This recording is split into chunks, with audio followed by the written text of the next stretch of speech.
All right. So hello and welcome everyone. Today in this webinar, we are going to be talking about getting partners together to solve the plastics waste problem across the globe. We will focus primarily on catalyzing partnerships between mobile network operators and plastics organization. But before that, let me introduce myself. My name is Akanksha. I am a senior director heading the ClimateTech program and digital utilities program at GSMA Mobile for Development. I have been asked to speak only for about 2 minutes, so I'm going to be rushing through the first few slides. On to the next slide, I'll tell you a bit about our agenda today. Um, as I said, I will be telling you a bit about the GSMA and our climate tech program to start with, and then I will hand over to my colleague Anna, who will take you through our observations and findings from the latest research, which is the topic of today's webinar. This won't be too long because we want to hear from our stakeholders out here. We have on the screen, I don't know if you can see everyone, but we have Rahul from Recircle. Recircle is a GSMA Innovation Fund grantee. They are a resource a recovery enterprise working towards a sustainable future in India. We will then speak to Michael Munawa from Econet Wireless. He's dialing in from Zimbabwe. And then finally, we will hear from Clive from Transform, which is a unique joint initiative between our donor, FCDO, the Foreign Commonwealth and Development Office, Ernst & Young, and Unilever. And all of this will then be followed by questions and answers in the end. Yeah, that's the plan. Let's get started. Okay, a bit then about the climate tech program. So I assume that most of the people who've joined here are familiar with the GSMA. We are an association of mobile operators, 750 plus mobile operators and 400 plus companies in the broader mobile ecosystem. We have a program called the Mobile for Development Program, which focuses on reducing inequalities across the globe and using digital technologies to do the same. We run about 10 different programs focusing on agri, humanitarian innovation, financial resilience building, climate, digital utilities, and many more. But through the Climate Tech program, we are essentially looking at using digital technologies in low and middle income countries to enable their transition towards a low carbon and climate resilient future. So if you look at it, digital plus climate change mitigation, resilience, and adaptation, that's the focus of our work. We do so through three main channels, three main ways. One is research. The research that we are presenting today is an example of that. So we conduct research and write insights pieces to identify, promote, and inform opportunities in digital information. Anna will point you towards where you can find all of these research pieces and insights. We have a climate hub where we bring them together from across GSMA Mobile for Development. The second thing we do is we catalyze vital partnerships between public and private sectors. So if you see, in the space of plastics, this is what's missing, and this is what we've been trying to, explore through this research, and then, through future engagement opportunities. And then we are trying to ensure greater integration between technology and innovation that's out there. So we have grant funding mechanisms where we channelize our donor fund money to small and medium enterprises who are bringing in lots of good innovation and testing them and helping them scale it. Recircle is one such example, and we'll hear from Rahul today. But that's about it. I think I have really rushed through it and I've kept to my 2-minute time limit. So I'll hand over to Anna next, who can talk you through the results and findings from this research. Thank you very much.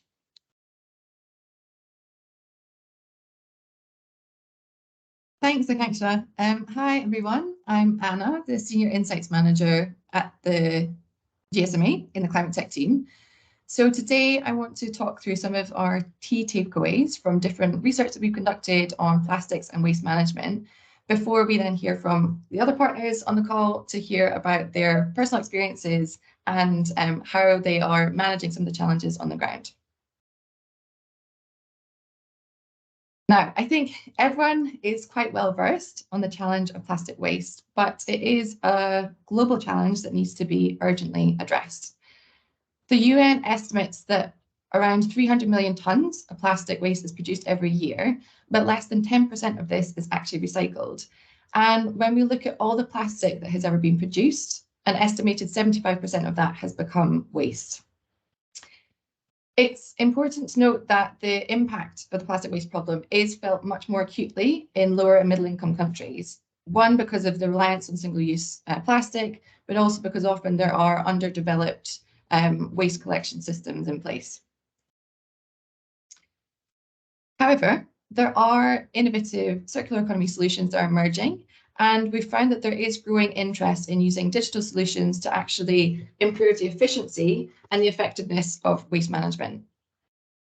So this has been a key area of interest for the ClimateTech team, and we've been specifically looking at digital solutions of how we can improve plastic waste and strengthen circular economy solutions.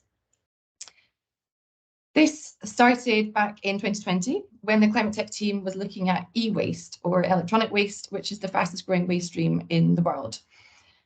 The team mapped what mobile network operators, or MNOs, were currently doing within e-waste and how this could also be improved.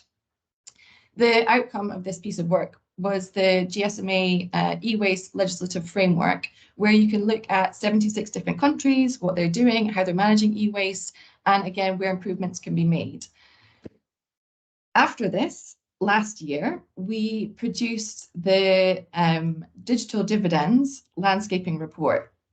And this was a very comprehensive piece of work that looked at how technology could be used to support plastics organizations in all of their efforts in lower middle income countries to be addressing the plastic waste issue.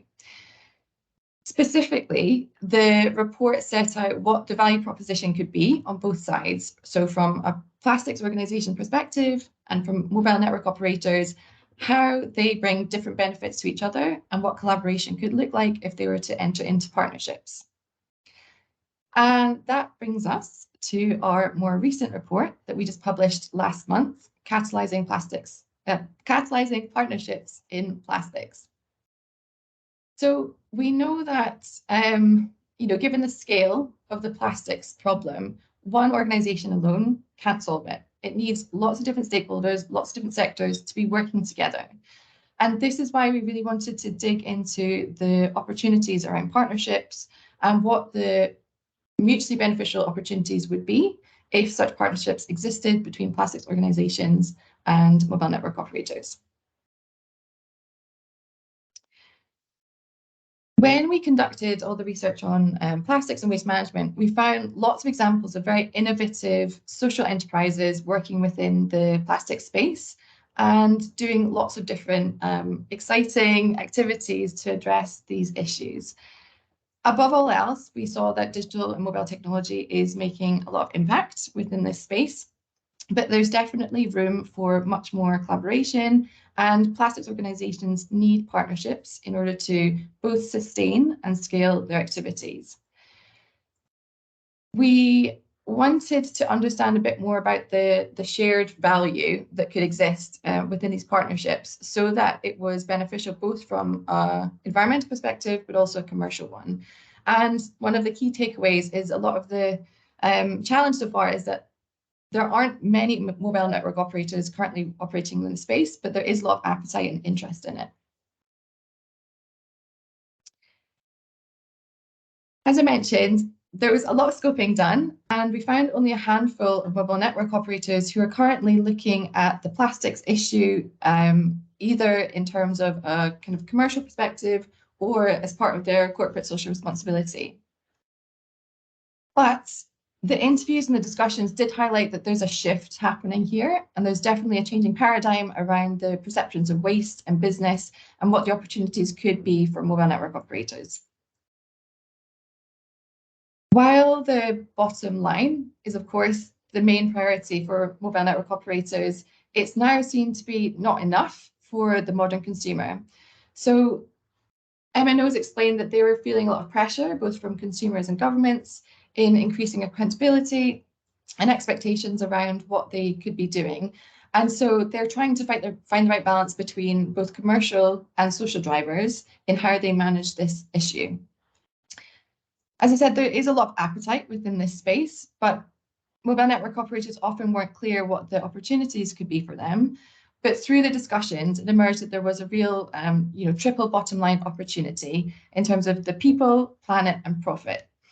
So from the people perspective, we definitely saw that there was an opportunity for the MNOs to show integrity, enhance their brand image, and also drive customer retention by solving some of the sustainability issues that are most pressing. In terms of planet, it provided an opportunity for the network operators to be addressing the policy and regulation in different markets, and also the plastic waste within their own supply chain. And finally, from a profit perspective, it was an opportunity for them to future-proof their business by exploring other revenue streams and diversifying some of their activities. So I'm just going to go into this in a little bit more detail quickly from the perspective of both the plastics organization and from MNOs and what the benefits could be. We talked with lots of different plastic social enterprises across a variety of different markets to understand what the benefit could be for them in partnering with the mobile network operator. For some, mobile network operators weren't necessarily seen as the kind of top of mind partner that they would expect to be working with. But again, as the conversations continued, it became clear that there were lots of benefits for plastics organizations in working with this type of an organization. So mobile network operators can't be expected to support plastics organizations in scaling alone, but they are very natural business partners in lots of ways because the sector relies so much on digital innovation and mobile technology. The points that you see on this slide are the most compelling aspects from a plastics organization and why they would want to work with a mobile network operator. So first and foremost, citizen engagement and awareness. We know that tackling the plastic issue requires a lot of behavior change, both at a consumer and institutional level. And mobile network operators have a huge body of consumers that they're able to engage and to encourage behavior change with. We also saw that in-kind and technical support was particularly appealing to the plastics organizations because they relied a lot on the services that mobile network operators offered. So for example, digital payments. And if there was an opportunity for kind of collaboration in this space, then it was definitely seen as very beneficial, both for the plastics organizations, the end users, as well as the mobile network operators. We also found that the kind of digital infrastructure the mobile network operators have could be very beneficial to plastics organizations in terms of the tracking and data collection related to transparency and traceability within their operations. And finally, brand recognition. So across all the different markets, the mobile network operators often have, a very strong brand, very high consumer trust, and the opportunity to leverage this to really kind of encourage engagement amongst consumers on this issue and to be considering behavior change was seen as a key benefit. From the perspective of a mobile network operator, we also explored what the benefits could be for them and where they were perhaps more motivated to be entering into a partnership with the plastics organization. First and foremost, the growth of core revenue was seen as particularly appealing. So the opportunities to work with the plastics organization and reach new markets or new particular consumers, particularly those that are kind of hard to reach, was seen as very attractive. Secondly, different business models. So for example, diversifying just from connectivity more towards kind of financial services or mobile payments was definitely interesting to a lot of mobile network operators. Customer retention and satisfaction. So the meeting the demands of the more modern consumer in terms of expectation around mobile network operators what their social responsibility should be and what sustainability activity should look like. Perhaps one of the more appealing aspects in certain markets was the opportunity in working with a plastics organization to be addressing some of the demands of particular regulations, especially extended producer responsibility, and the policies that are in place, which are now pressing more pressure on the private sector to be dealing with the plastics within their own supply chain. And finally, in working with plastics organisations, MNOs did acknowledge that there was an opportunity to be thinking about different ways of using plastics and addressing some of the challenges that they face within their own supply chain. Now, as I've said, there aren't too many of these partnerships currently in existence, but we did find that there were various factors that helped to encourage these conversations to be taking place and for it to be more appealing on both sides.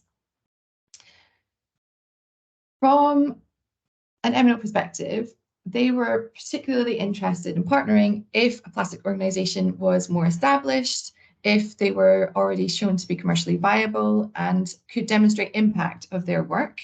It helped to de-risk some of the potential challenges that might be a concern for mobile network operators. And they were also particularly interested if there was a chance to enter into new markets with customers. From the plastics organisation's perspective, they were particularly keen if the mobile network operator is more focused on the long-term aspect of this, both from an environmental and commercial perspective. And also, we saw that there was more motivation and likelihoods for movement among the markets where regulation was more pressing and that there was more of a need for organisations to be taking action. Before I hand over, I guess the main takeaway for us was that in all the conversations that have taken place so far, we see that it's still a new sector. The partnerships that are potentially forming, it's still in development, but there's still so much opportunity for testing, for piloting, and for exploring different products and services that are beneficial for both plastics organisations and MNOs. We would love to be working on this further. So if you are interested in discussing potential partnerships, then please do get in touch with us. We'd love to talk through with you. But for now, let me hand over to Rahul from Recircle. Okay, great. Thank you, Anna. I will directly dive into my presentation. So how I've structured it is that we'll first give you a quick overview about what we do at Recircle, and then I've shared some thoughts on how we feel that we can partner with MNOs in India or outside. So coming directly to Recircle. So what most people consider as waste, we consider that as a resource. And we at Recircle are working towards making sure that these resources stay in the ecosystem rather than reaching our landfills and oceans. Now, just to give an idea in terms of what the problem is. So it has been covered that waste is a massive problem, and more so in India. As we see that India is the third largest waste generator in the world and soon to become the largest waste generator. But the challenge here is not with the amount of waste we generate, but the fact that nearly 90% of this remains untreated and is being dumped into our landfills and oceans, and affecting not just the environmental ecosystem, but there's also a large social cause that is attached to this, where most of the recycling efforts that actually happen in our country is being managed by the informal sector or this shadow supply chain. And it is estimated that there are nearly 4 million workers that actually scavenge behind us through the waste to ensure that resources are being collected. And these people work without any job security, salary, or dignity. And we at Recircle see these people as invisible warriors that are actually being able to recover the waste that we are generating. And we are aiming at working with these partners to ensure that we are able to solve the solution. So coming to who we are. So at Recircle, what we are primarily doing is developing an ethical and traceable reverse supply chain for plastics to ensure that material is being tracked from the source of collection to the final processing of this material. Now, we're doing this by partnering with local collectors. These are either informal scrap aggregators or localized waste management agencies that help us collect, sort, segregate this material. So we do internal audits to ensure that they have proper working conditions, there's no child labor involved, assist them essentially in terms of wherever the shortcomings are to be part of the supply chain. And then they act as our collection partners. And this material then that flows through the supply chain is then sent for registered processing to either recycling or end of life, depending on the material that we collect. And this material that flows through our supply chain is then sold as plastic credits to businesses to help them go plastic neutral, as well as to comply with the extended producer responsibility obligation. So going forward, I'll go a little bit deeper into the service offerings that we particularly have. Um, just to give you an idea on the kind of scale that we are working with right now. So our partner network has helped. The partner-based model has helped us scale tremendously.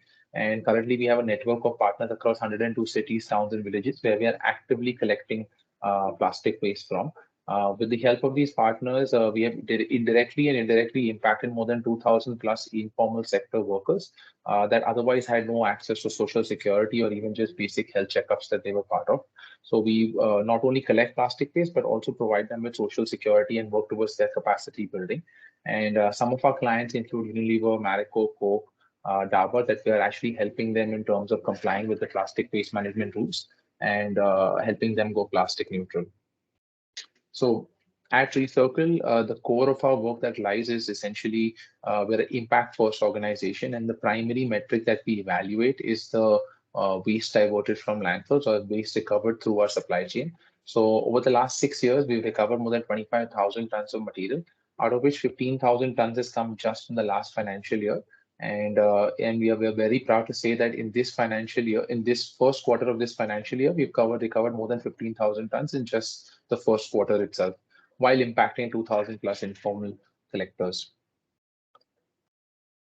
Now, what we do is we basically have two models right now that are currently live. One is on the consumer side, where we are helping consumers, so essentially waste generators, which include households, offices, institutions, to discard their recyclables through our digital platform. And on the other side, we are working with producers of this plastic waste to help them go plastic neutral, either to comply with the plastic waste management rules or as a voluntary activity for smaller businesses. So going a little bit deeper into our first model, which is dispose responsibly, through our online website, we have basically aggregated small-scale collectors, which are known as Raddiwalas, so scrap aggregators.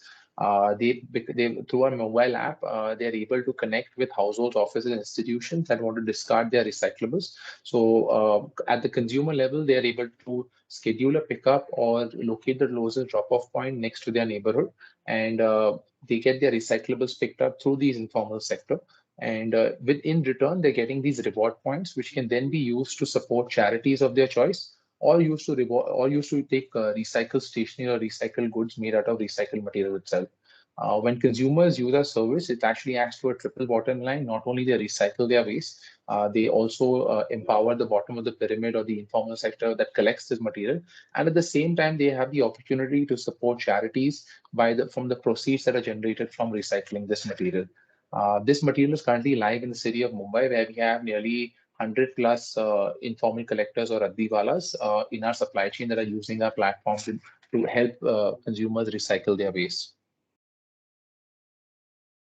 On the other side, we work with businesses where majority of our efforts and work lies.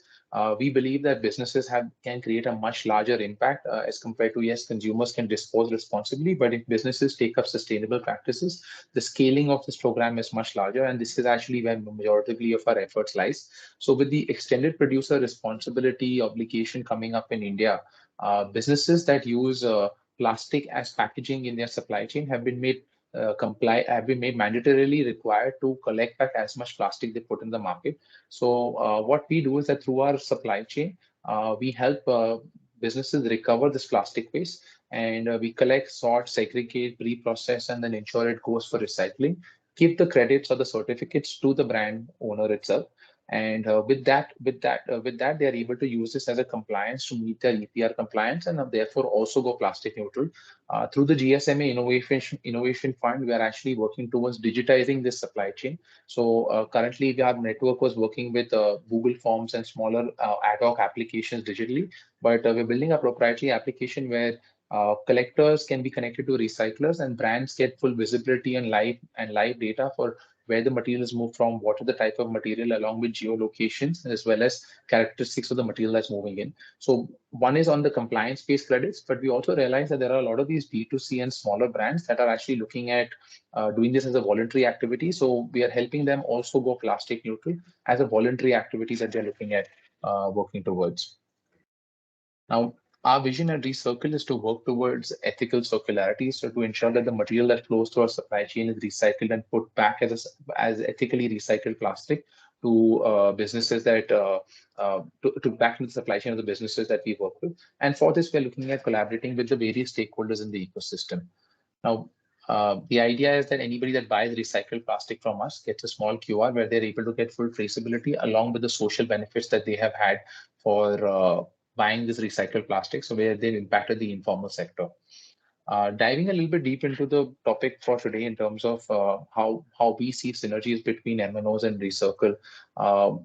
ESG reporting and net zero is a commitment that has been made for all large businesses, and we feel that we are able to accelerate that for MNOs and help them achieve those targets. So some of our thoughts over here is keeping the needs and have framework in mind. So at one end, we see that MNOs have a large customer database, and they can actually help Recircle to get more customers on the B2C side, and through using their existing platforms where they can add this as a service offering and help us scale. And at the same time, what we see this as MNOs benefiting from this is from the way that they can differentiate themselves from the competitors. We've seen that any sustainable activities actually helps customer satisfaction as well as customer retention on one end. So piggyback on the customer base to be able to get value in terms of a differentiator from the existing MNOs in the market.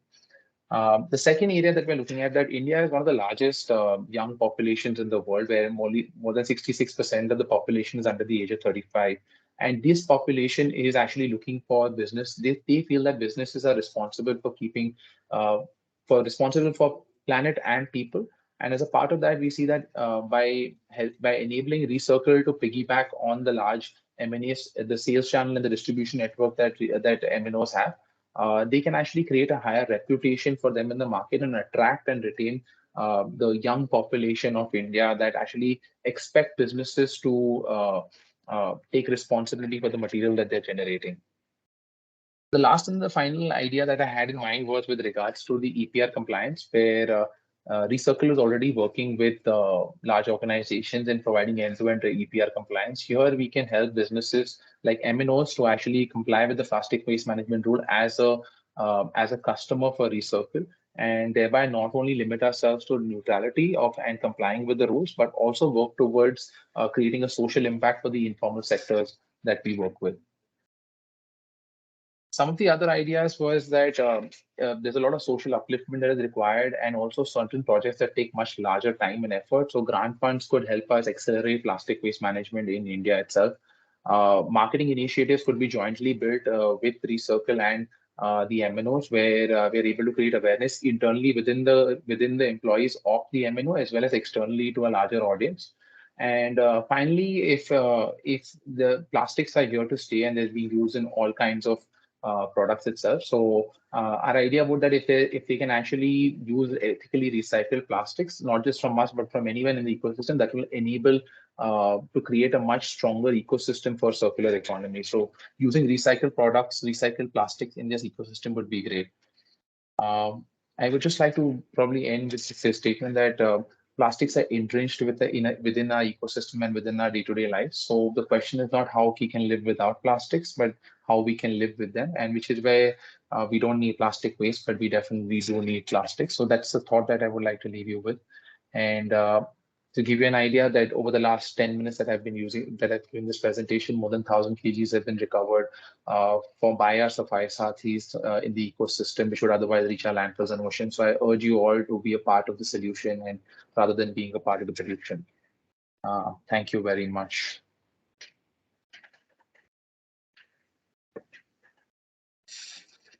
I'll hand it back to Anna.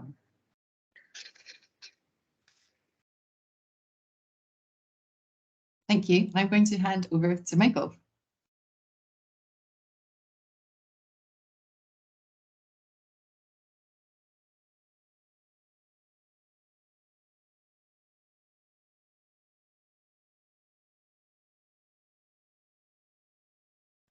Okay, good morning. My name is Mike. I'm with Clean City Africa. So just by way of background in terms of who we are and what we do, Clean City is part of the Econet Wireless Group, and we're primarily responsible for waste management with the view of reuse, repurpose, and recycle as well.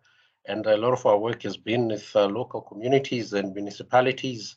And I just want maybe to highlight some of the things that we have done and maybe touch on some of the opportunities that we have seen, which are possible for both plastic generating entities as well as MNOs in this particular space. So in terms of what we do, what is our process flow? Everything is premised on the use of our VIA app. We've got an app which is available on both the App Store and Google Play Store. So far, it's got about 900,000 downloads locally, which is roughly about 16 or 18%, depending on the report that you're looking at, of all of our active subscribers. And through this app, what people are able to do is that they're able to then request collection of waste. And once a customer has requested a collection, the app then will interpret the data in terms of where the customer is, what to charge. It sends a notification to the driver. The driver is allocated the job. They go and they collect. The driver can only close the job when they get to within 500 meters of the given location, just to make sure that the job is actually carried out. And then there's also a rating platform, where the users can then rate their experience. But once the waste collection has taken place, the waste is taken to what we call our MRCs, our material recovery centers. And at the MRCs, the solid waste is then separated into solid waste and into recyclables. And then at the MRCs, we then start to scan the waste using infrared and barcode scanners. And this is a vital step for making sure that it is recycled properly, and also identify which company the waste has come from, Petrico, Waverley, or whoever, so that we identify who is generating the waste and where it winds up. The waste is then stored according to the type and the company where it's going to be headed in terms of recycling. And so far, we've got certain companies that we deal with in terms of HDPE, LDPE, and from then our logistics arm takes care of the distribution costs to make sure that the waste ultimately finds its way into the hands of recyclers. So, like I said, at the center of all this is our digital app. And what we want to do here is to make sure that we can identify the various plastic types, whether it's the clear PET, the closures, HD, LDPE. Very popular in this part of the world is what we've termed today the PET brown, which is source for a very popular drink in this part of the world, and there's a very, very high consumption of that, and quite large quantities of that are generated.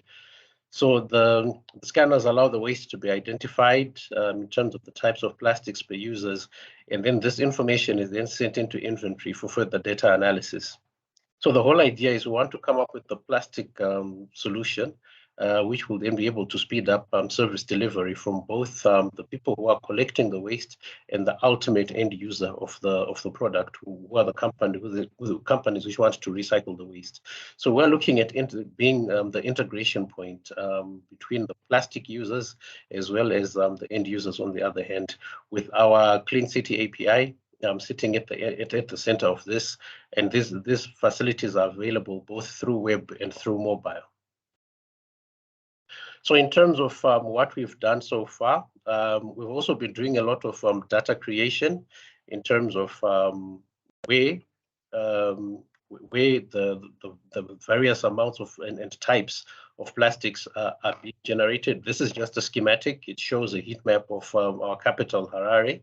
And there you can see that you see your highest recyclable generating areas in terms of HD, LD, and PET brown, as well as closures.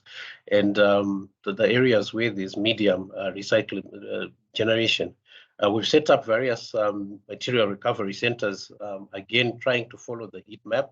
And what this allows us to do is we now know in terms of which company is generating most of the plastic that's getting into the community, where does it wind up?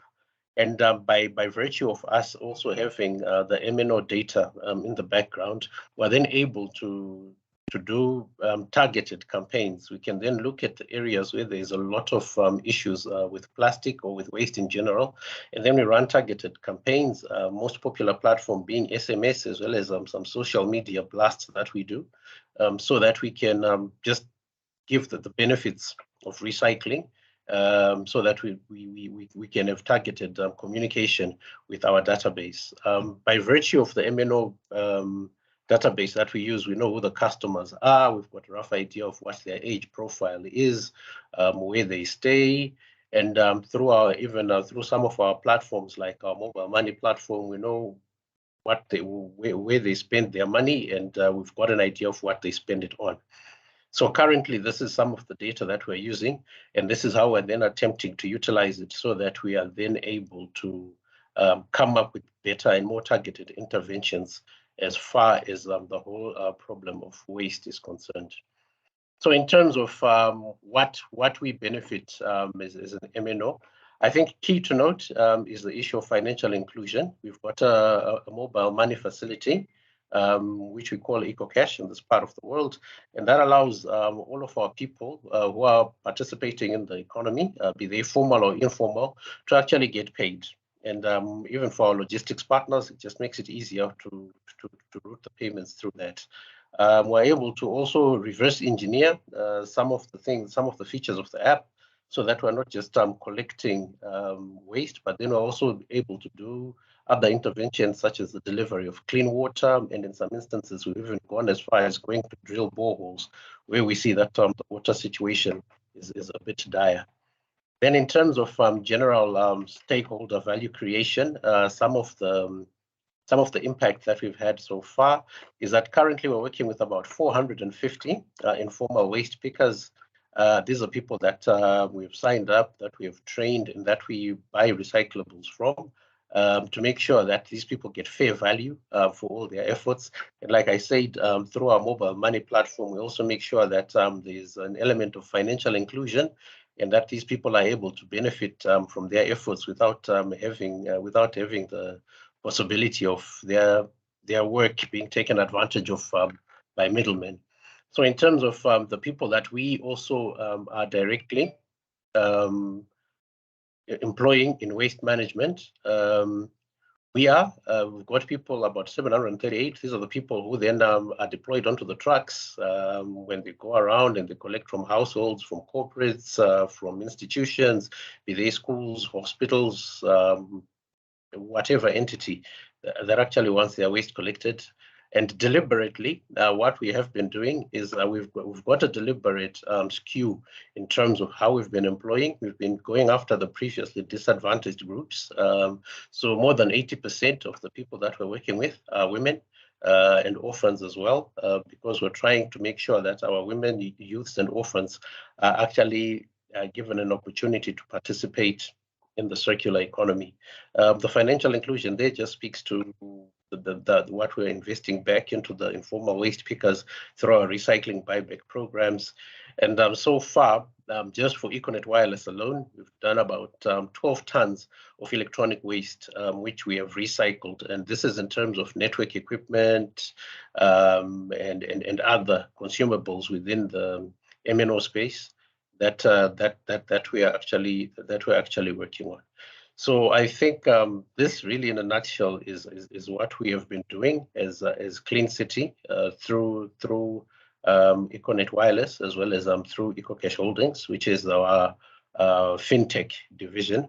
All of which with a view to really just make sure that we are participating in solving the problem of waste in the communities, whilst at the same time making sure that previously disadvantaged populations also have a chance to get involved financially. It's financial inclusion, and we also have a chance to run educational campaigns through our various platforms. So I'll stop here and I'll hand back to Anna. Thank you. Thank you. Now for our final speaker. Clive, would you like to share? The slides have disappeared from my screen. Maybe you could just put my slide up, please, Anna, if you can. I will. Thank you.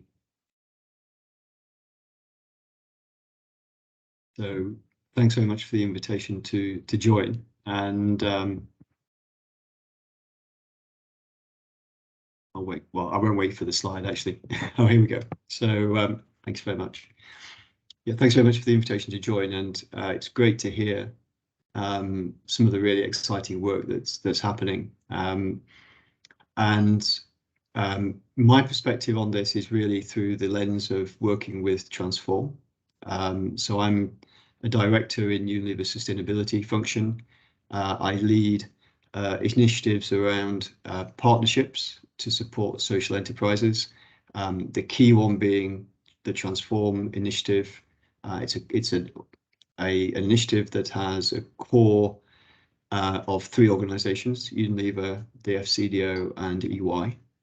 And we work with a range of other partners to do what you see on the screen, which is to help social enterprises to scale, and in doing so make impact, positive impact in the world. And we like to think that we do that in a way that is pushing the boundaries into new space of partnership. And I'll talk a little bit about the Transform model.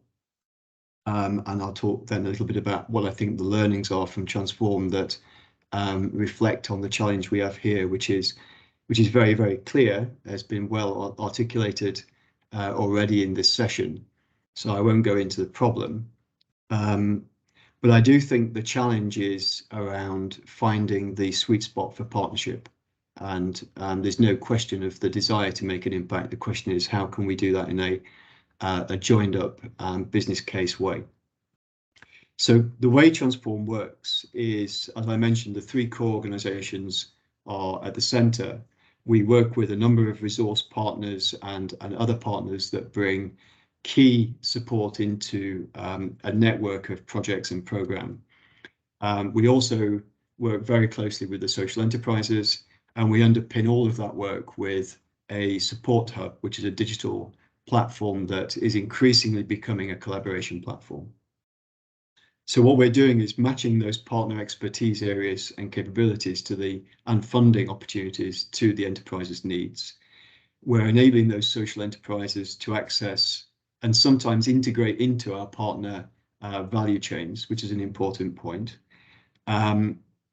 And we're providing a commercially based, practical, coaching-based approach with these enterprises. So we're expecting pivots to happen, and we're expecting a number of outcomes that are not anticipated at the beginning of the project because of the nature of, as many people on this call will know, the nature of running a small business and the need to be agile.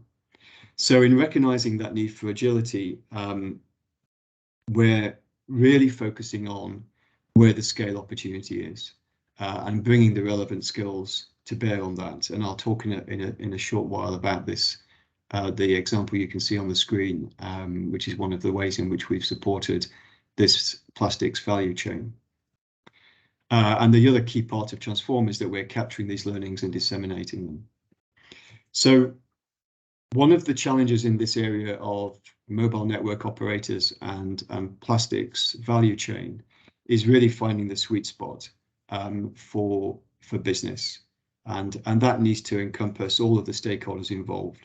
So I'll talk a little bit about how the enterprise you can see on the screen here, which is called Trashcom, has been supported by Transform, and how their journey, I think, illustrates a little bit how we can think about this challenge of bringing a more digitally enabled mobile approach to some of the challenges in this plastics challenge.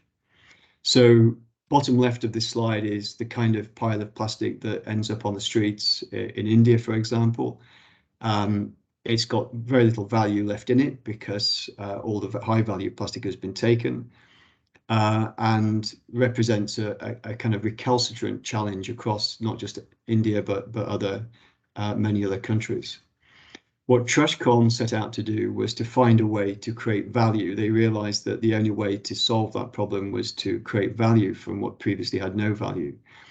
And in Transform, we very much connected with that interest to make that kind of impact, partly because we want to see the impact in the world, but also we see a need from a business perspective to solve the problem of flexible plastic waste that's currently not being adequately or ethically collected or processed.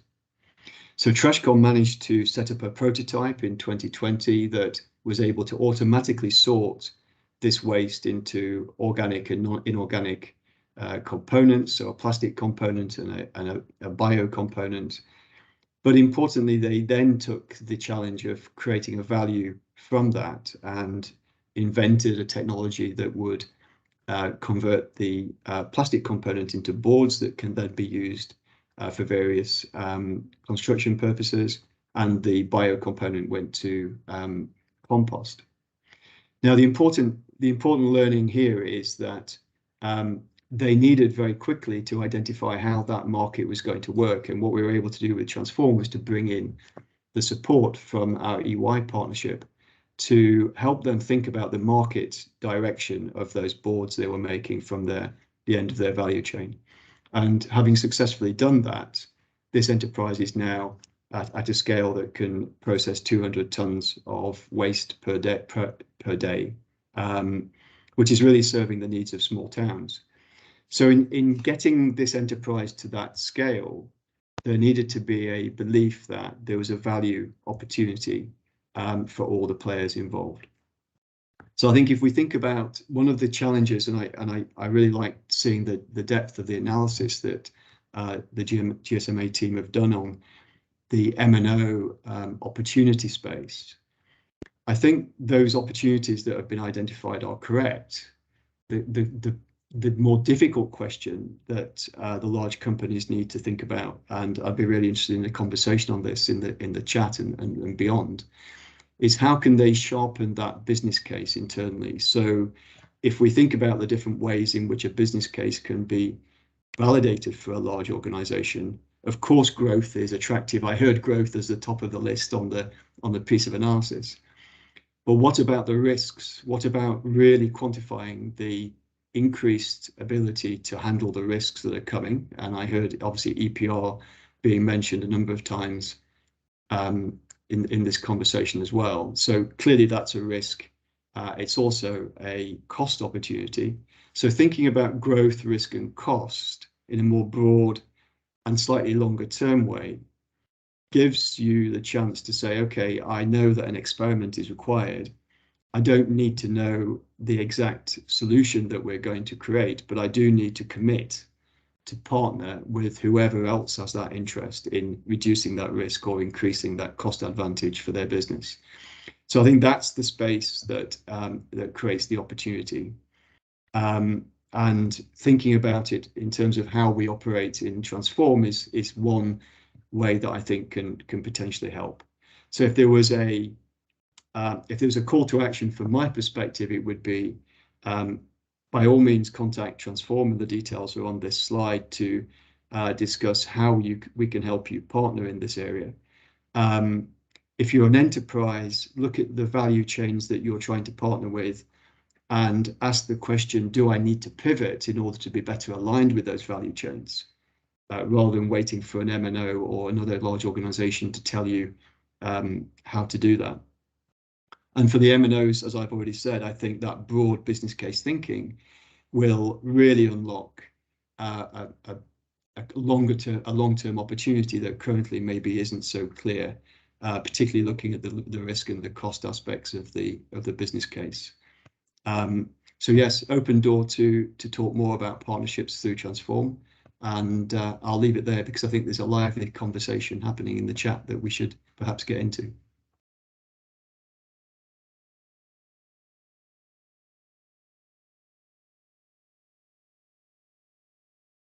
Thank you. Over to you, Anna.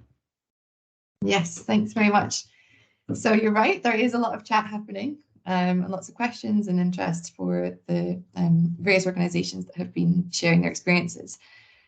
So for the remaining time in the session, we will open up to Q&A. So just navigating some of these questions that are coming through. I'd like to prioritize the questions for Recircle and for Michael Econet. So Rahul, I believe there was a question for some of the work that Recircle's doing. I can't seem to see the chat. If you can just read them out, maybe. I don't have the chat box. So there was a question on how the plastic is actually being sorted from the initial stage. And there was a second question about how the requests are kind of generated through the apps and how much it comes from other sources. But I think that's for both Recircle and for Clean City Africa. Thanks. So yeah, so plastics are nearly sorted into almost 25 to 30 different categories. So there's a primary level of sorting that's happening in the 7 grades, and then there's further sub-sorting that's happening. Largely, the infrastructure in India is informal, so most of it is being done manually. But in some cases, there are conveyor belts which assist in terms of sorting this out. But still, again, human intervention is required. So most of the work is definitely happening manually in terms of the sorting, and happy to share more details offline. And with regards to the app based where where we're getting requests from, a lot of the work does. So for the first time, people do come up on the website and place the request, but they find it easier to just WhatsApp us that we want to get this message, we want to get our pickups done. So on the customer side, it's a mix and match of website, WhatsApp, and some of the call. Some people also call us. But on the back end, where the collectors are collecting this, all the information is now coming on the digital platform, even including the material that's collected. Their locations are also being tracked through the app itself, and the payments are coming through UPI and digital payment methods as well over there. So yeah, that's where we are up to. I think I'll let Michael add in terms of. Okay, thanks. Also, what we have seen over the last 3 years is a growth in terms of our app requests. Initially, when we started operating, less than 5% of our requests were coming through our app. But now, I think we've reached the 40% mark. Primarily, again, it would go back to that map which I shared. You'll find that the majority of the requests that come through the application, just from demographic perspective, tend to come through your high income, low density areas. But in the high density, middle income areas, it's mostly community based, and then we get a lot of people coming in, making calls, making requests, and we also have a lot of scheduled collections as well as drop-off centers. But we have seen an increase in the number of requests that are coming through the app and through the web portal. That's particularly been effective for dealing with corporates, because it's easier for us to then track their requests and see again what they're doing and generate reports for them through the back end. So it's easier to encourage corporates in particular to just go digital, so that they can also get some of the insights that we'll then get from the stuff that we collect through them.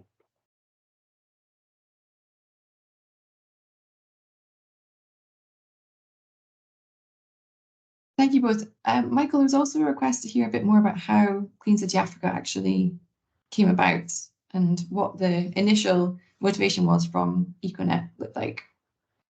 Oh, okay. Might take a bit of time, so feel free to cut me off here, because it's a bit of a story. But basically, Econet Wireless as a group kept getting involved with certain situations which arose from time to time in country.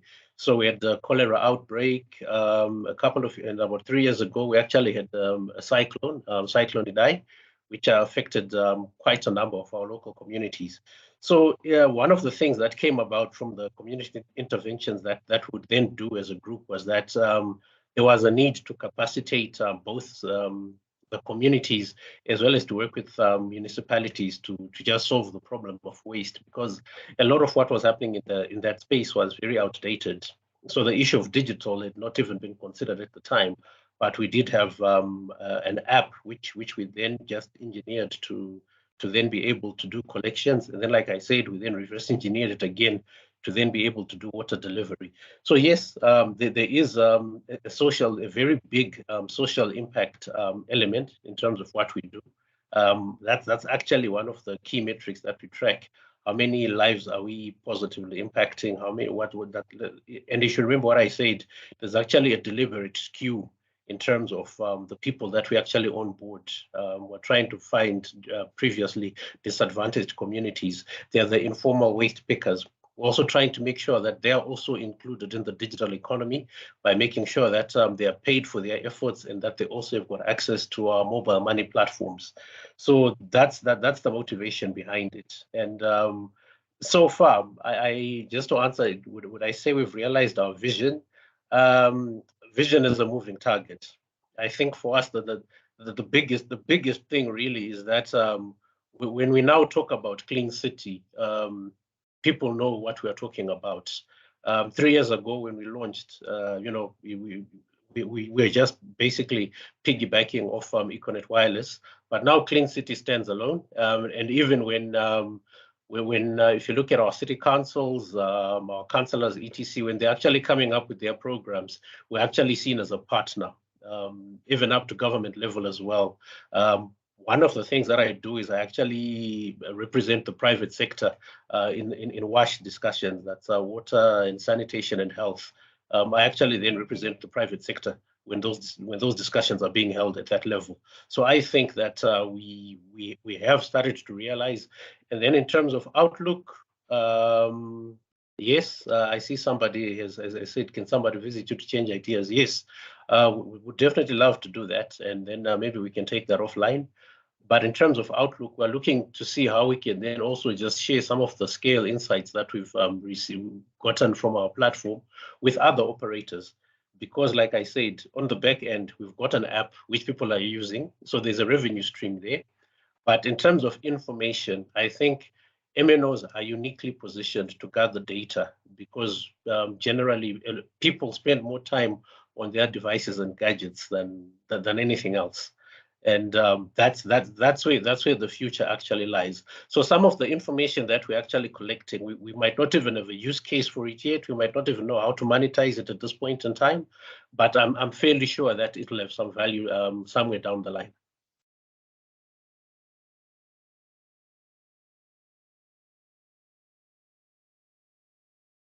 Perfect, thank you. I'm just navigating some of the other questions that have come through. There's a question on work in Bangladesh. So I believe in the last report that we produced, we did explore Bangladesh. This was before my time. I don't know, Akanksha, if you recall any work or exploration in this area.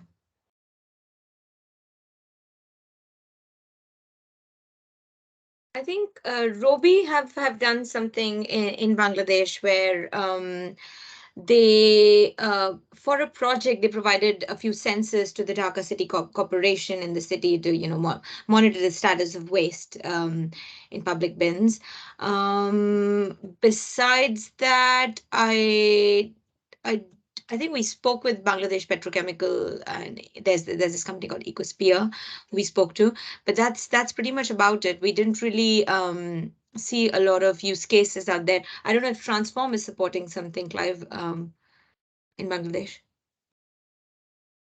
We would we have a number of enterprises in Bangladesh, but not in this space at the moment. But we are equally interested actually in understanding the opportunities and the existing players that might be scalable there. So yeah, worth a follow-on conversation if you have some background actually.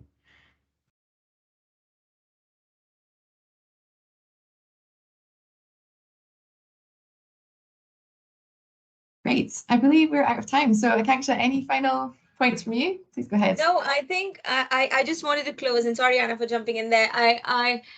I really think that this conversation has been great, especially the things that have popped up in the chat, and like hearing from Michael how it comes about for an MNO. Sometimes it is circumstantial, other times it is, it's that matchmaking that needs to be happened. And and then you start off maybe with a little innovation, a little app that you have, and then it starts to scale. So I mean, I would see this as an opportunity to keep exploring the opportunities for these partnerships in the coming 2-3 years, and what might start start, as Michael said, as an app that can scale into Clean City Africa in many more countries.